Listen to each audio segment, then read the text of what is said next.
genre.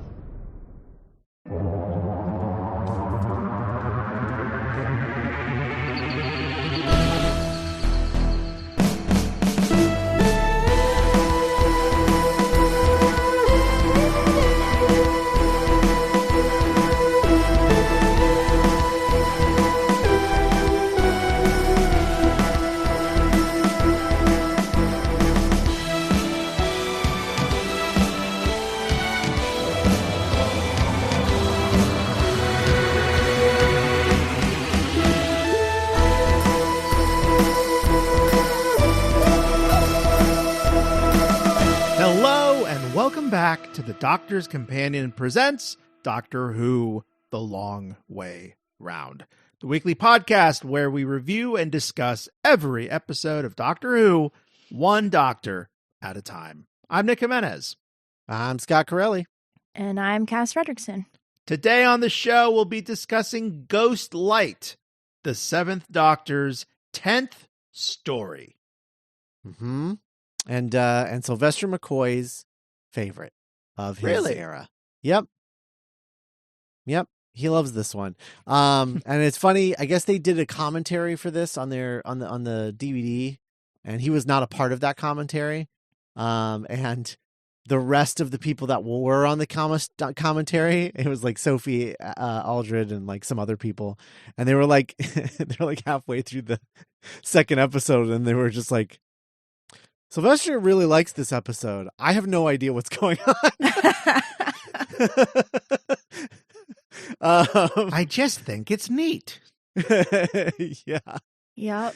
Yeah. So, Ghostlight, curious how everyone thought about this one.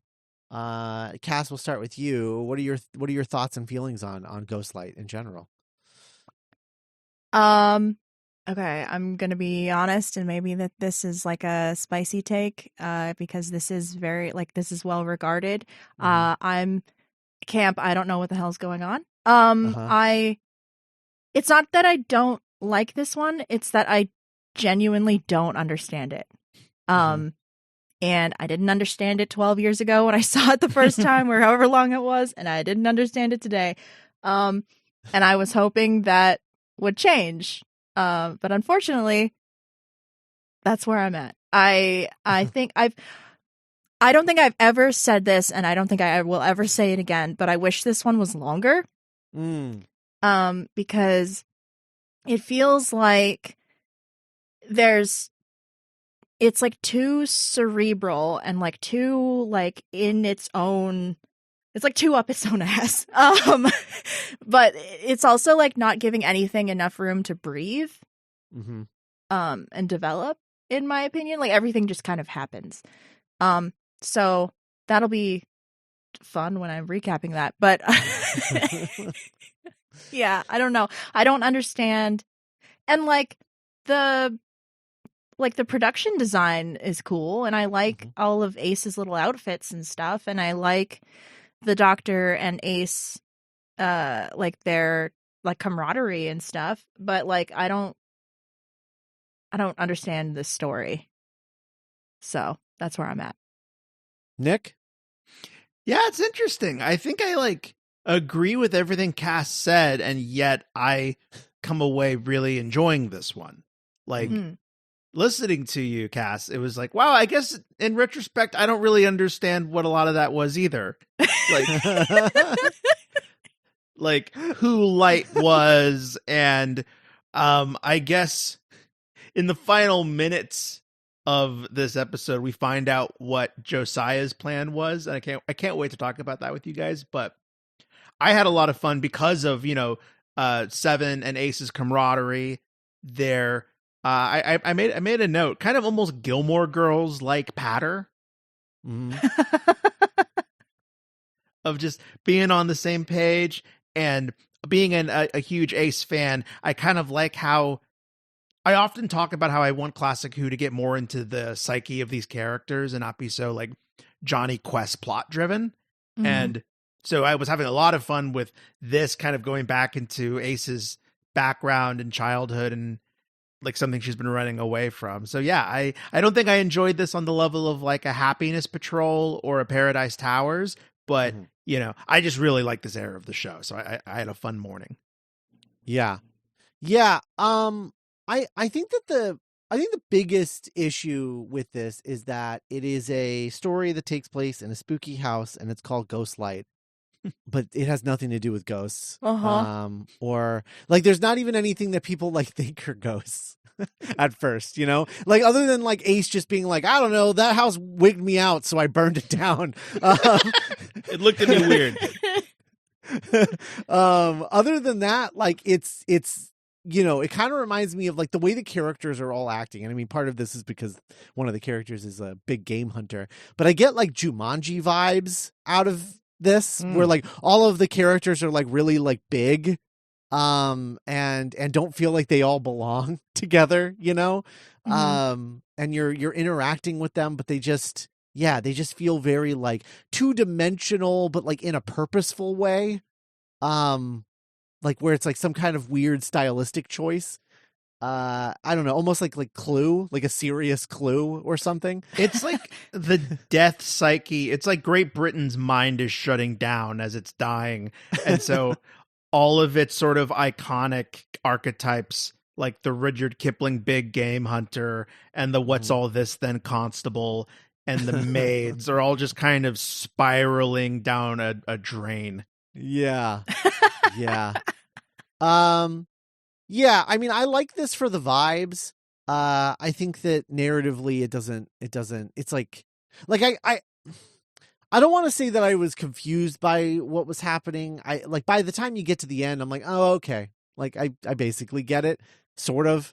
But like, right. Cause it's like, okay, so there's this alien that's basically like Brainiac who is like going to like planet to planet and like, you know, being like, Making okay, little menageries.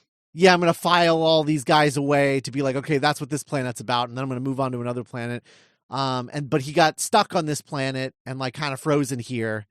And then when he like woke up, he was like, what the hell? You all evolved? Now all my fucking bullshit is nothing. Like I wasted all my time cataloging all this stuff. You guys are assholes. Evolution sucks.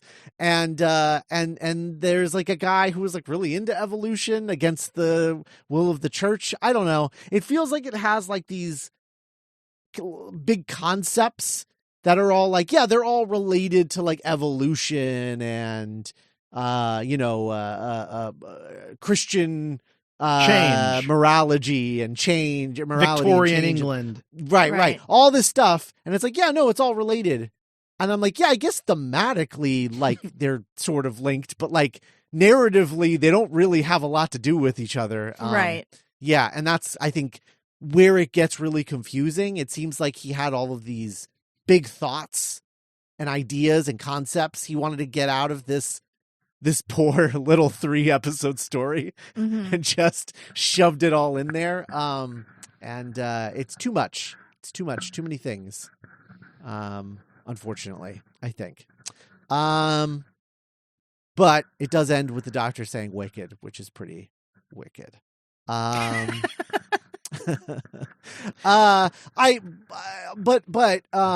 should also be noted that this is, despite the second episode of this season, despite it being the second like story of the season, it was filmed last. So this was like the final episode that the crew filmed before the lights went out on Doctor Who production side of things for a good long while. Oh, maybe that's why it's his favorite. Maybe that is why it's his favorite. Maybe it's just simply that it was like, yeah, like that was the end of that.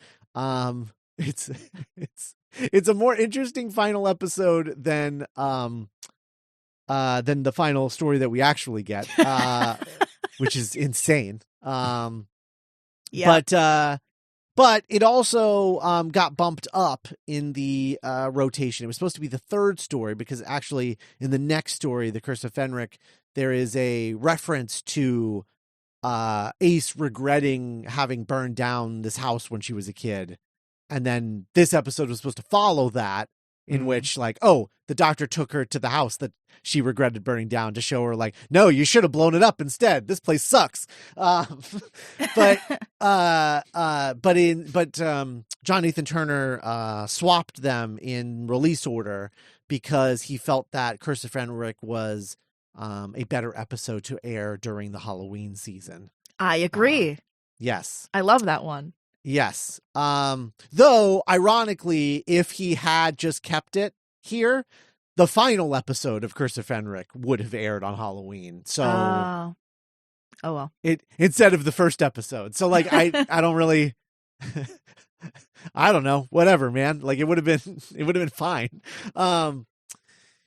Yeah. Anyway, I always so, just assume, because when she's like, "Oh, we're at Paravel," I'm like, "Well, I don't remember what that is." oh yeah. I No, just- it's all just because it was aired out of order. Yeah. Cool. That makes me feel a little better. Yeah, yeah. So this aired 4th of October, 1989 through October 18th. Post Batman. Yeah, so that's true. It is post Batman. Probably one of the many reasons why the show was canceled. This wasn't Batman. That look at how good this looks. Why does our show look like shit? Cancel it. Cancel it. No, don't give it a bigger budget. Just cancel it. The movie kind of has Batman vibes. Yeah, yeah. So this was written by Mark Platt. Mark Platt was a longtime Doctor Who fan who had been submitting ideas for the show since 1975. And all of which were like kind of ignored. In 87, he sent the script editor at the time, Andrew Cartmel, a proposal for an episode called Cat's Cradle. Cartmel loved the idea for the story, but felt it was too ambitious on Doctor Who's limited budget. Guys, Cat's Cradle has maybe the coolest concept for an episode of Doctor Who I have ever heard.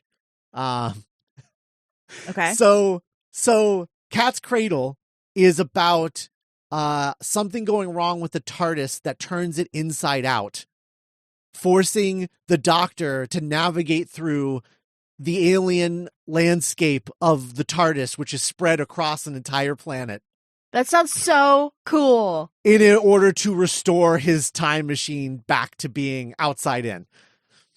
Wow. That is such a cool idea. That's awesome. So like it Yeah. spreads out and takes over a planet, and it's just like everything that is inside of it is now outside. On the out, you're finally seeing the true size of the TARDIS for the first time. That's what the story was going to be. That's so cool. Oh my gosh. Unbelievable. It feels like now that they, have a much bigger budget than they've ever had, the show, that almost kind of feels doable. I know. Yeah. I know. They should circle back. And it should be noted, Russell T Davies loves Mark Platt because Mark Platt wrote the Big Finish audio story Spare Parts, which was then adapted into the Cybermen two-parter in season 2. Mm-hmm. Poorly adapted because in his version it was literally like Genesis of the Cybermen. Yeah, but, that one's good. Yeah. Spare parts. Like that yeah. that is actually like Genesis of the Cybermen, not like alternate universe, all of that stuff. That was all added by that era of the show. But yeah, so like he loves Mark Platt, so they're, never say never, I guess, I don't know if this will translate to either of you, but like when 15 like bopped the TARDIS with a big hammer and produced another TARDIS, Mm-hmm. there was something so like Kingdom Hearts about Sure. it. Yeah. Like whimsical, kind of just goofy. And so the idea of just his TARDIS spilling out like a carpet and just taking over a planet, and he has to roll it back up, like that also kind of feels whimsical to me. Yeah, absolutely. It does. That, I feel like that would be a really good plot for like an anniversary special. Yeah. Planet of the TARDIS. Yeah. Oh my God. Yeah. I do like the cleverness of the Cat's Cradle title for that. Yeah, definitely. That I think that is really clever, but Planet of the TARDIS is so evocative and bonkers. So anyway, so that was turned down because they're like, we actually can't make this. That's not possible, but thank you. Instead he invited Platt to a meeting where they were joined by Ben Aronovich, who wrote Remembrance of the Daleks, and sort of like worked out some things, because at this point in the show, Cartmel loved what Mark Platt, like where his brain was at with this Cat's Cradle story. And he had already been talking to Ben Aronovich about, forming what would become this more serialized look at Doctor Who and taking a peek behind the curtain of Gallifrey and the Doctor and all of these things that we've heard hinted at. He wanted to really get deeper into. And that was always the plan for what would be the following season, had it ever happened, the 1990 season, but it never did, including the very famous storyline in which Ace was going to leave the show because she was going to enter Time Lord Academy. So all of that stuff started building out of this meeting between these three guys. And, Aronovich went on to write Remembrance of the Daleks, and Platt, meanwhile, started developing a narrative that was going to be set on Gallifrey entitled Lungbarrow, which would have seen the Doctor facing his greatest fears by confronting his bizarre cousins at their ancestral home of Lungbarrow on Gallifrey, in like South Gallifrey. The Shacksville Doctors. Yes. And it was going to reveal that the Doctor had a genetic link with a ancient Time Lord character called the Other, who is one of the three sort of like ancient like founders. Of Time Lords and Time Lord culture in Gallifrey. It's the Other, Rassilon, and Omega. And the Other is this mysterious character who has been lost to time. I think now it's safe to probably retcon that, like, yeah, that was probably the Doctor, but like the timeless child. Timeless child, Doctor. Yeah. Right. And the reason that that the Other has been lost to history is because, one, they purposefully erased that, and also erased their memory like multiple times. Mm-hmm. The Division, Scott, we all know. Indeed. So that was the pitch, and that was the episode that they were going to write. John Nathan Turner, however, was concerned that Lungbarrow revealed too much about the Doctor's origins too quickly. He liked that it was set at a creepy old house and had like a bunch of like weird cousins. But he was like, can we make this earthbound and not on Gallifrey? And can we switch the focus from the Doctor to Ace? And then that's how we get what we have. Because one of the things that they were going to introduce is the idea that, remember the Pythians that I discussed, and about how the female Gallifreyans, that female race of Gallifreyans. So the last of the Pythians during their banishment or whatever basically cursed all of Gallifrey by saying that like you could never have children or something like that, and while falling into like some kind of time stream which made the curse come true. I don't know. You can never have kids. Yeah. So the Gallifreyans and Time Lords were forced to reproduce through a genetic loom of genetics, and that was what this was going to deal with. And that's how the Doctor was going to learn that he was related to the Other, because they were going to basically, like, in this version of events, when two Time Lords love each other very much and want to have a Time Lord baby, they take their genetic material, put it into this loom, and the loom creates a Time Lord child. Basically clones the Time Lord child with this, like, loom of cloning. So there you go. And so that was all going to be introduced here. That was, of course, changed to this weird stuff about evolution in this story. Yeah. So that's how we ended up with the story that we got. Originally, Platt wanted the story to be called The Bestiary. Nathan Turner hated this because he thought it sounded really generic. So then Platt turned the script back in, calling it Not the Bestiary. And John Nathan Turner was like, okay, no, fuck you, a real title, please. And then he called it Life Cycle, which I think is a much better title than Ghostlight. Yes, I agree. Yeah, Life Cycle is a great title, I think. But ultimately, during shooting, they ended up calling it Ghostlight, changing the title once again to Ghostlight, which I don't like. I just, Pretty generic. straight up, I don't like it. I don't like the title. Has very little, if nothing, to do with the story that we get, I think. I think it sets up an expectation that isn't paid off. Yeah, totally. Absolutely. Which is probably in any way why I'm confused. Yeah. Yeah. There's lip service at the very end of the episode of 3, I mean, where 7 makes some kind of like, yep, I guess ghosts never leave a haunted house, they just kind of stay, and it's the memory. Isn't that what a ghost is at the end of the day, Ace? Just a memory of a place. And like, I guess that's true of a lot of like haunted house fiction, but yeah, it's right. very catch-all. Yeah. I just can't believe that this is our second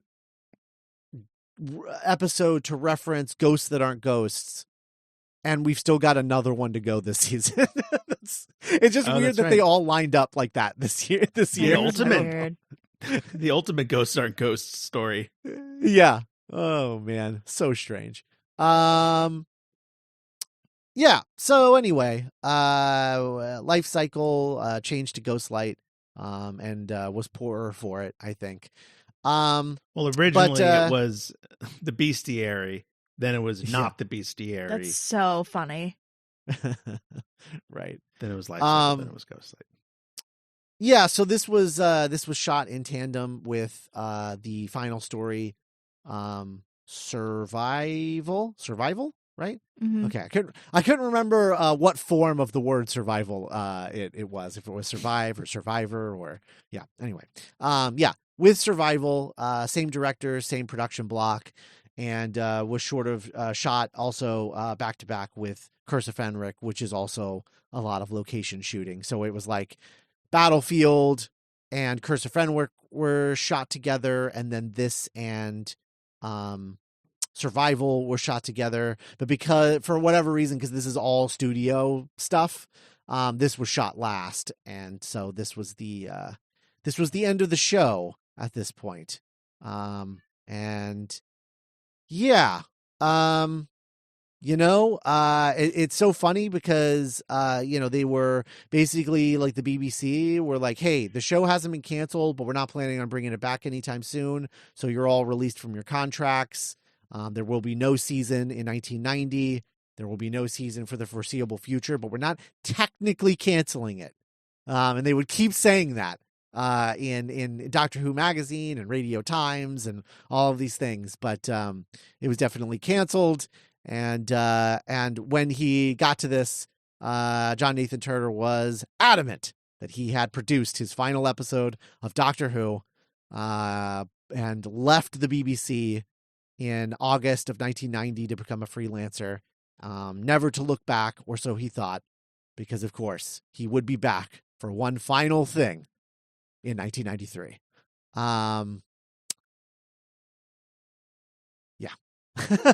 I just pictured Dimensions in Time. Oh. Yeah.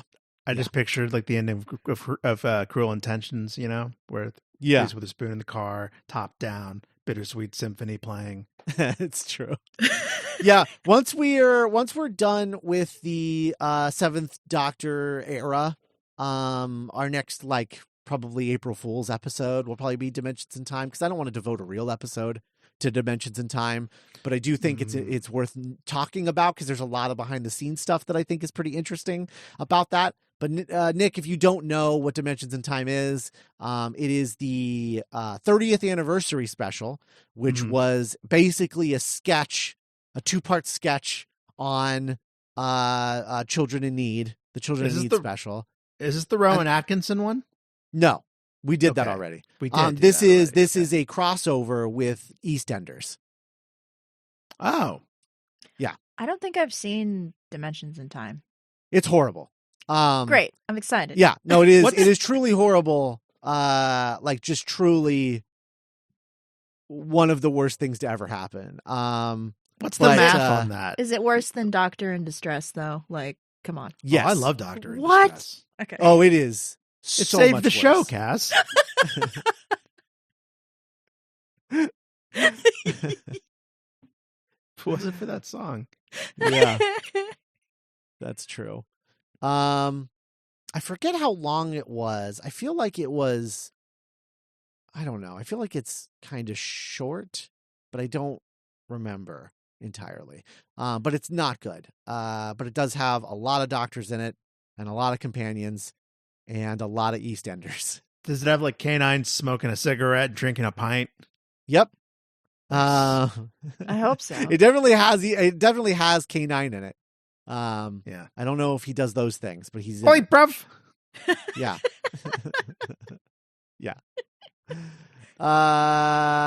So anyway. Chav K9.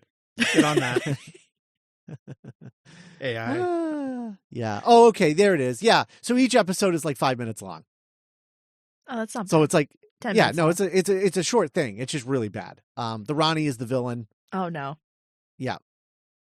So you could probably imagine how much Kate O'Mara is hamming it up in an EastEnders crossover sketch. Incredible. Yeah. Yeah. So yeah, we'll talk about it at some point. But I will say, I think it's the only time that Carol Ann Ford ever came back. Oh wow. So, yeah. So she's in it. So that's something. Yeah. Susan. But anyway, Dimensions in Time. One day we will have to talk about that. Yeah, our April Fool's Day episodes were really fun back in the day. Yeah. We'll do more. We still have to do that other Doctor Who and the Daleks movie. Oh yeah. Yeah. And then we have God, that was bad. we got to do Dimensions in Time at some point. Thought we had maybe already done both of them. I would also like to do what is it? What is the special that they did? The Six Doctors or something? What was the one that Peter Davison directed? Yeah. I don't remember. I think it is the Six Doctors or something like that. Yeah, or Four Doctors. Four or Doctors, something. maybe. Yeah, it's something like that. But yeah, we should do that too at some point. But I think it is Four Doctors because it's 5, 6, 7, 8. yeah, I think you're right. In any event, that is Ghostlight. And I guess we should attempt to talk about the plot now. Yes. Okay. Good luck, Cass. Yeah. Okay. Do your best to make it as simple as possible. Just okay. So I actually really like the way that this story begins. The TARDIS lands in this room. You can hear the Doctor and Ace talking in the TARDIS. The Doctor kind of sends her out on her own, and she kind of does the initial like sweep. Like she's just like he's like, tell me like, because he mentions that like they're like prepping her for like a there's a phrase he uses at one point. Like, yeah, I don't remember exactly what he says. It's your something day, or this is your like it's almost like her training day where Yeah. he's letting her take point on a lot of stuff Mhm. and making guesses and deductions. right. So I like that, but they land in this Victorian manor, and it's real spooky. There's a lot of taxidermy. She mentions that she doesn't like haunted houses. They find this this like, I guess it's a snuff box. It has initials on it. They're like, oh, I don't know who that is. They find this big game hunter who happens to be looking for the man. Redvers Fen Cover. Yes. Is it, I think- what, RFC? I think the Mhm. weirdest part of this story is how casual everyone is that these two strangers are just walking around their house. Yeah. Uninvited. Like it feels like they're in a public place, even though they're not. They're in a private residence. I guess it checks out later on when you learn most of the people they're interacting with are essentially dolls. Yeah, that's true. That Mm. kind of hyper reality. But yeah, we don't know that for a long stretch of it. Right. Right. And I just wish that I wish the Doctor and Ace commented on the weirdness of how not weird everyone is acting. Yeah. Where they're like, yeah, we're just walking around in your house. You don't have anything to say about that? You know? It's like they don't even notice how kind everyone is being to them. Right. In terms of being invaders. The Doctor also rides a rocking horse early on, immediately Yes. after exiting the TARDIS, and that was Yes. really great. That's true. So they meet this big game hunter who's looking for a guy named another explorer named Redvers Van Cooper, and the box belongs to him. The box is radioactive. They don't know why that is. This guy's a little unhinged. At one point they're talking to him and then he turns his rifle on them. It's tense, and then he sees himself in the mirror and it's revealed that this person is he is the person he's looking for, so he's not he's a little cuckoo for Cocoa Puffs. So that's happening. There's a minister who's also visiting this house. Reverend Ernest Matthews. A reverend, yeah.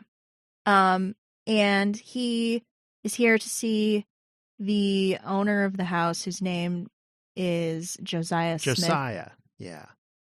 And he is basically all uppity because Smith has been talking about furthering Darwin's evolutionary research and all of that nonsense. There's a butler who turns out to be an honest to goodness Neanderthal. His name is Nimrod. He's the highlight of this episode. He's almost like a Venture Brothers character, or yeah, because he's in his Umbrella little Academy. suit, he's in his little tux with the Neanderthal makeup. yeah, very gentle. Mm-hmm. Let's see, who else do we meet? We meet Gwendolyn, who's Smith's niece. Yeah, I Calls think it him was a niece. Uncle Josiah. There's also an older woman who doesn't say anything and is just dressed in black, and she's just kind of there. Yeah. It was Lady Pratchett. Yeah. Gwendolyn was a highlight for me. That actor was just making the most of it and really diving into how bent this character's psyche is as the story progressed. Mm. Was that that was the brunette maid? No, that was the niece. the niece. The one that kept chloroforming everybody. Yes. Oh. The Ace's little friend, where they wear their cute little suits together in the first Mhm. episode. Okay, not the one that she teaches how to speak in front of the mirror, like No, My that's Fair Lady. That's Control. That's yes. Okay, yeah, right. Okay, yeah. Control's great too. Yeah, I know. I agree with you then. On the other one, I don't know why I thought she was. I don't know why I thought Gwendolyn was. No, you're right, because she was I thought of for I think she was wearing kind of a school, a Victorian child's dress at some point. Yeah, But yeah. I remember at first I thought she was captain of the maids or something, but then I was oh wait, no, she's right. She kind of reminds me of what is her name?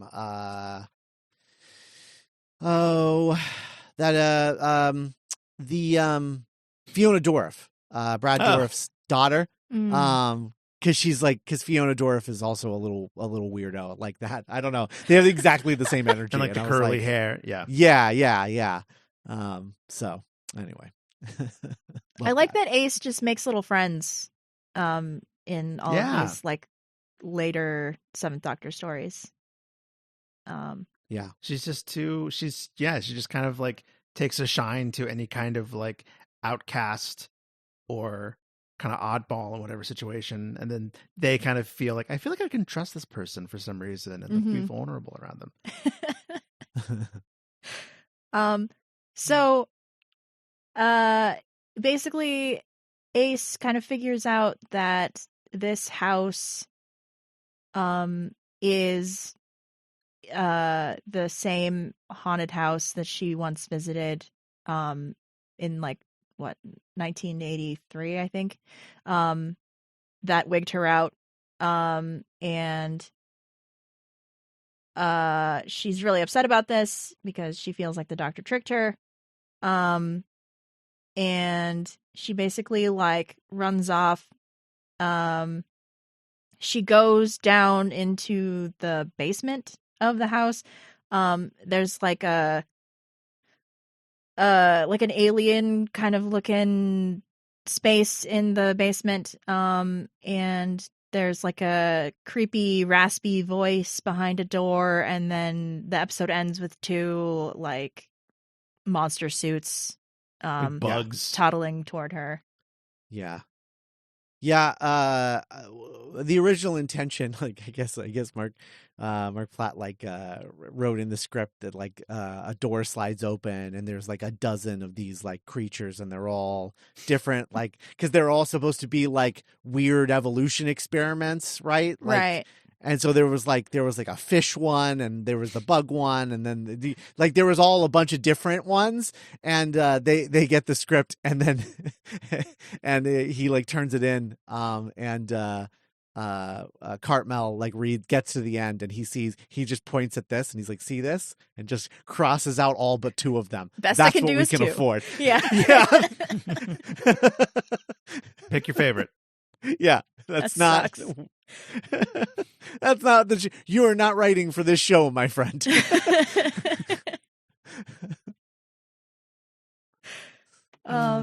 So the like Ace for most of this episode, like, or the better part of the first part of this episode, Ace is kind of struggling to get away from these two creatures. The Neanderthal butler comes to rescue her, but then she like threatens to start breaking stuff, and he's like, no, you can't do that. The Doctor is wandering around the house looking for Ace. He finds Gwendolyn like looking at like, I guess she's like looking at like you know when people like pin like butterflies and like bugs and stuff. I don't remember what that's actually called, but she's like looking at drawers, and then she opens one of the drawers, and then there's like a person in there. And the Doctor's like, what is happening? Let's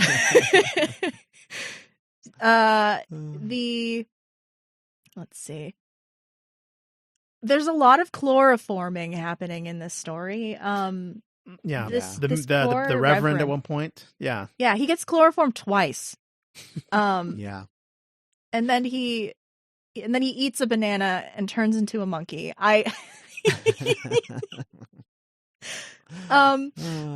Joe yeah. I just think, I wonder if like the idea of like the spooky house, right, that John Nathan Turner liked from that original like Lung Barrow pitch, that was then taken here and then evolved into what this was. No pun intended. I wonder if it needed to be one or the other. I'm wondering if like part of the problem with this is that like, why is this story set in this setting? You know? Right. What's that 111 scary episode that I don't remember any of us were really crazy about, where they make the Ghostbusters joke? It's with Clara. Oh no, I like that one where the two ghosts that are in love or whatever. Yeah. That's a great episode. Yeah. Do they make a Ghostbusters joke in that? Because they do it also in Army of Ghosts. There's the cold open is creepy stuff happening in a manor. They open the door and it's Clara, and she has a ghost. And she's like, "Who are you going to call Ghostbusters?" And it's like, Doctor Who, Saturday night, Doctor Who. time Yeah. for the show. God save the Queen. The lyrics. Yeah. But I bring that up to say it would be like if something like that just had this random kind of Darwinian sci-fi stuff injected into it. It would feel pretty busy. It almost feels like this concept would be better suited in a setting more like Dinosaurs on a Spaceship. Where it's like you're on this alien's spaceship that has this menagerie of like creatures that he's evolved or whatever, or he was collecting things and then this other guy took it over, and then that's interesting because I remember, and this is like 10 years ago, but I remember I was defending Dinosaurs on a Spaceship, but I think we all agreed that it wasn't an episode that had a lot of substance to it beyond the title. Right. So yeah, Chibnall. Yeah, Chibnall. Oh my gosh, I forgot. Yeah. Yep. Yeah, I don't know. I feel like that's what's like confusing it a lot. Because you're like talking about like all of these like the butterflies and the person and then the all the evolution stuff and the spaceship and the basement and all of that, and it's just like I feel like this would be a lot less confusing if this wasn't in a house. I don't know. I understand the like impulse to, because like the because like Darwin's theories like were so like revolutionary and like had people like up in arms for like and so I understand, and like the Victorians were like obsessed with like like science and like the dinosaur stuff and like the Egyptian stuff and like like exploring and everything like that and conquering. But so I understand why. I just don't think anything is given a chance to be like expanded on. Well, yeah, it's oh, go ahead. Nick. Well, it's interesting, Cass. Like you bring that up, and I just remembered another fold to the story that I think comes up a lot in episode 3, which is the concept of colonialism and colonialism under the guise of discovery. Right. When I think Josiah is like, "Oh yeah, we'll create a better empire, the new one," and the Doctor like ironically trumpets like Britannia. So yeah, it's like there's so much going on in this weird house. Yeah. Well, because like I think that you could still have it set when it's set, but still be on a spaceship. You could call it colonists on a spaceship. But like if like we're there like in a zoo. In like a Victorian zoo where it's just the cages and the bars and but like or even just like they find this like bestiary on a spaceship like out in the woods or whatever they're like big game hunting or something, and they find the spaceship, and then they big game hunt the alien that was like collecting samples, that was like pulling a Darwin, and then they're like, this is ours now, we're gonna do all these experiments and stuff. Like I don't know, there's like a way of doing it that like because it's just I find it's just like the fact that this is set at a manor that I'm like, I don't understand the connection here. That's fair. Just fundamentally. That's fair. I guess it's just the vibes. I guess. The cracking lightning and the spooky house and the Ace gets her cool costume changes. Yeah, and I love all that stuff, but I think it needs a different plot to match that stuff. Oh, for sure.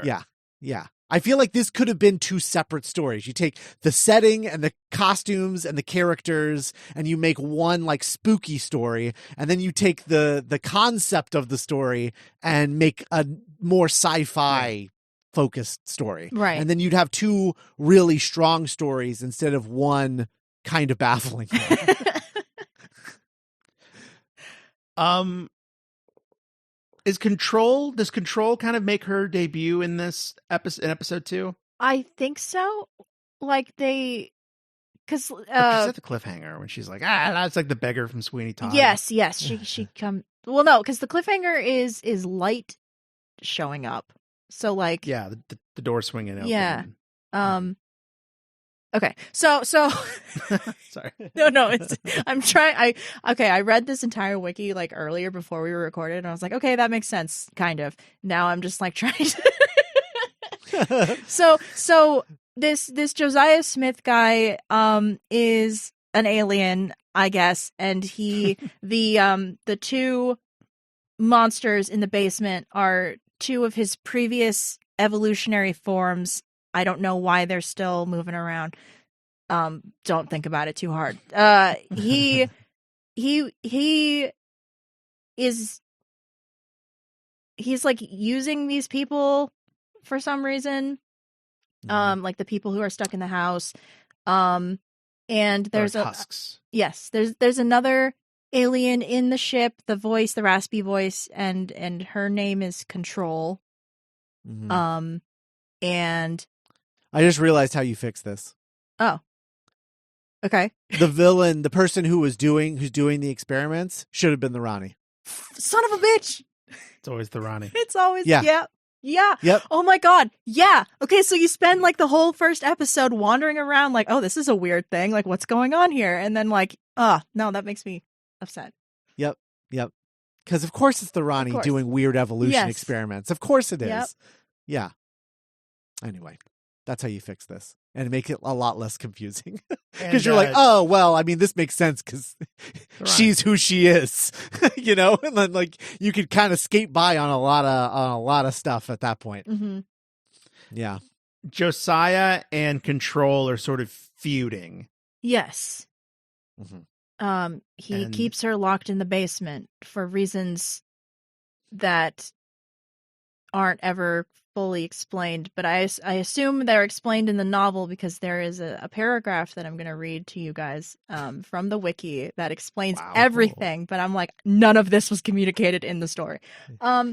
So this episode ends with the doctor, like the Smith is like afraid of light. Like he doesn't come out during the day. He's kind of like a vampire. He wears like these really dark tinged glasses and they only come out at night.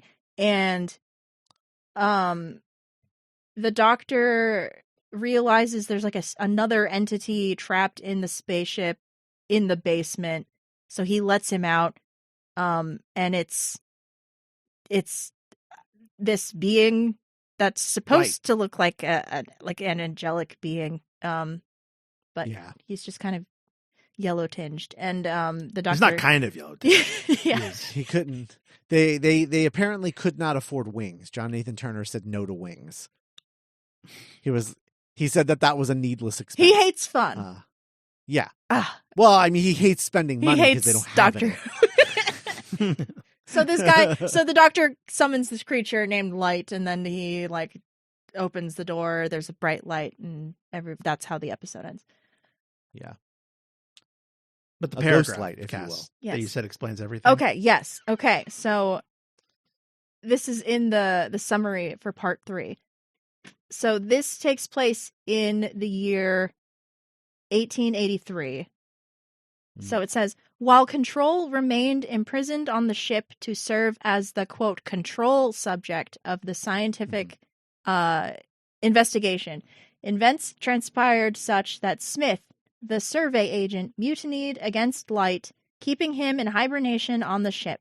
Smith began evolving into the era's dominant life form, a Victorian gentleman, and also took over the house. By 1883, Smith had lured and captured the explorer Fen Cooper within his den. Utilizing Fen Cooper's association with Queen Victoria, he plans to get close to her so he can assassinate her and take control of the British Empire to make it a better place. Yeah. I mean, that last part was in the episode. Okay. But like the mutiny and everything definitely wasn't. Yeah. Yeah. And sorry. Thousands of years in the past, an alien spaceship came to Earth to catalog all life on the planet. After completing its task and collecting samples, including our friend Nimrod, the leader, Light went into slumber. By 1881, the ship had returned to Earth. Because I thought the ship was just there. Yeah, that's what I thought the entire too. time. Yeah, I didn't realize it left and then returned. Yeah, so I guess doesn't add anything. Oh yeah, because the guy in the drawer, the doctor revives him, and he's a constable. Scotland Yard. Yeah, he's a constable, and he's supposed to be inspecting, or he's supposed to be investigating the disappearance of the actual owner of this house, who is dead, I assume. We don't ever see him. But, and then like the Gwendolyn. Which apparently that character, Inspector Mackenzie, in the Lungbarrow version was originally a Time Lord who had been trapped in a transporter for 3 centuries. Whoa, that's cool. Yeah. So same moment was taken to the final episode, but just like kind of changed every element about it. Just a guy in a drawer. Yeah.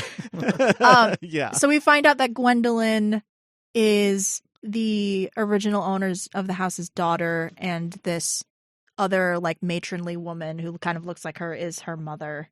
And they're just kind of brainwashed and like used as like weird like puppets, I guess, by this Josiah Smith guy. Sending people to Java. Yeah. But the light, this creature, he's mad that his list is out of date. So he throws a temper tantrum and he wants to destroy all life on Earth, and the doctor's not about that. So he fixes it, and that's what happens in this episode. He breaks his brain because, like, you mentioned how he's like, God, you dumb Earth stuff, you ruined everything with your stupid evolution. Why can't you just not change? He turns Gwendolyn and Pratchett into stone, and that's really what turns Nimrod off to him, because Nimrod thinks he's going to be like a deity. Yeah, he's like a god. Point. Yeah, the Burning Man, or the Burning Man, the Burning One. And then as he's like whinging, the doctor's like, well, Light, you've kind of evolved yourself. He's like, what are you talking about? I was like, look at you changed. You had one goal and now you have a new goal. Like, you adapted, you changed. And he's like, no, you're right. It's all broken. And there's like this whole thing with control, and like there's like a My Fair Lady thing. Yeah. Because like there's an uncomfortable emphasis throughout this episode on like characters like Ace and Control not being ladylike, or being chastised for like the amount or lack of clothes that they're wearing, or like how they conduct themselves or how they talk. And so Ace sort of sees Control, she's like childlike, where she's like hiding under the blanket and she's like, no, this world sucks. And she's like, hey, fuck those guys. We're going to own your space, chest out, like Ace does. And she's like, you're cool. And that was kind of a saving grace for me in this last episode. That's fair. Yeah, that whole plot line comes from sort of like a reference to because again, it's like a what is that story? Pygmalion? Yes, thank you. Yeah, it's a Pygmalion thing, and then that in itself is sort of like this like weird, like sort of cheeky pop culture reference to evolution, because the character, quote unquote, evolves. Yeah. So it's like, Pygmalion is kind of like a doll. I mean, he creates a doll and like an artifice, and then that artifice comes to life. Right. So again, it's just another layer that Mark Platt put onto this of like, yeah, see, it's all related. I was like, you're just like, but is it though? Like, I get it thematically. It is a donut hole inside of a donut's hole. Yeah. I don't know. But anyway, I don't know. I had a moment. Oh, sorry. No. I'm sorry. I had a moment in part 3 though where we see Light though for the first time, and he comes out and he's painted gold, and like I had a thought of like, I wonder if I'm like desensitized to Doctor Who at this point. Like, if a friend of mine was watching this with me, would they be like, "This is the fucking weirdest shit I've ever seen"? But I'm just like, this is a weird one. As I make little notes. That's so funny. I don't know. Did I miss anything? That's basically what happens, right? Yeah. Okay. Yeah, we get like the kind of cute moment at the end where he's like, "So Ace, so like, what do you think? Do you regret burning this house?" She's like, "No, I should have blown it up with a bazooka. Fuck this place." Ready to be a Time Lord. Yeah. Did you mention the fact that light like dissipates because the Doctor like convinces him that opposing evolution is like futile?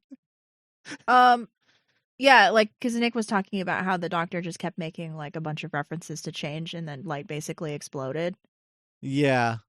Yeah. So is 'Cause that he was like, what? is that like the He was like looking at a screen. Like, what was that screen on the window? Was he in his spaceship? Yeah, or what I think was so. that? Okay. So his spaceship looks like the house sometimes, I guess. or the foyer of the house. Okay. But yeah, there's like a TARDIS stained glass adjacent. window in the spaceship, or is that in the house, or I don't know. I don't know.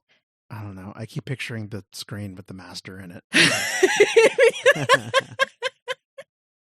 And everyone in the room turning to look at it. It's really weird how that's 2 in a row for like random Victorian settings as well. That's true.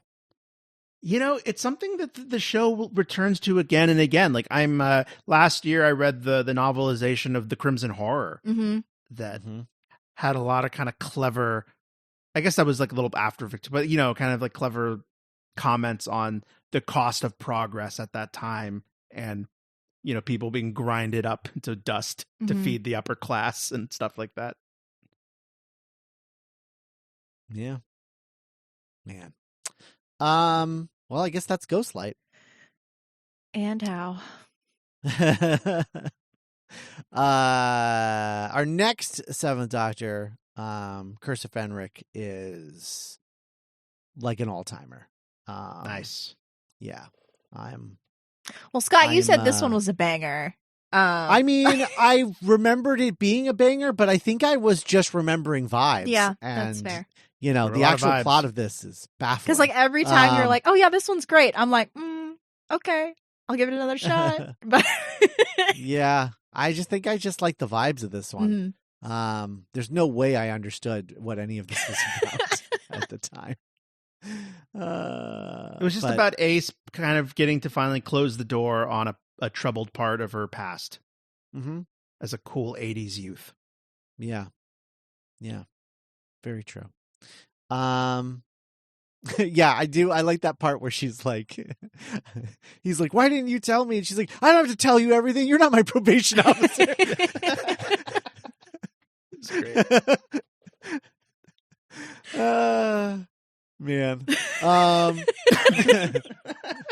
Ace is so cool.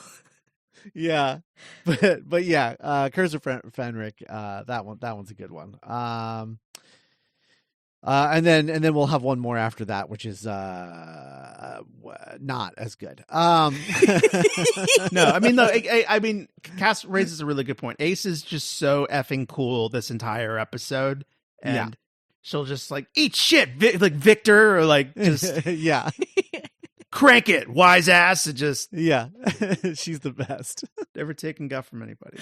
No. Yeah. All right. Well, that's that. Next week, we're going into Eighth Doctor, and we're talking about a Big Finish audio adventure entitled "The Time of the Daleks." Sweet. Yes, Shakespeare, the Daleks. What more could you ask for? I hope it's good. I don't think I've heard this one. I feel like I seem to remember it being good, and if it's not great, it has like really good moments. It has Daleks and Shakespeare in it, so how do you mess that up? Exactly. Yeah. I think if that's, it at least has that. If nothing else going for it, it at least has that. So yeah, next week, Big Finish Audio, Time of the Daleks. We're on YouTube. if you are not on YouTube, or if you are and you would prefer listening to podcasts there. We did get somebody who mentioned the fact that they thanked us for mentioning YouTube, because that is how they prefer to listen to nice. podcasts, is on YouTube. So yeah. I'm so sorry. I had this pop into my head, and I have to ask it before we never talk about this episode again. What happened to Nimrod? Oh, they all go into space together, and That's right. They Yeah. all go into space together. Yeah. But the doctor's like, it doesn't matter, Ace. They're already gone. Yeah. Like dust on a pane of glass. Just don't even Right. pay them any mind, Ace. We're in the past. It doesn't matter. None of this matters. Nothing It's kind of matters. stark at the very Yeah. end. It's like, oh, I guess we are only on this earth for like a blink of a. In the end, none of you matter. None of you people. do we? Yeah. Wicked. Yeah, so subscribe to us on YouTube if that's where you are. Check out our podcast, our Patreon for our podcast network. The link is in the show notes, and we'll be back next week with Time of the Daleks. Bye, everybody. Bye. Bye.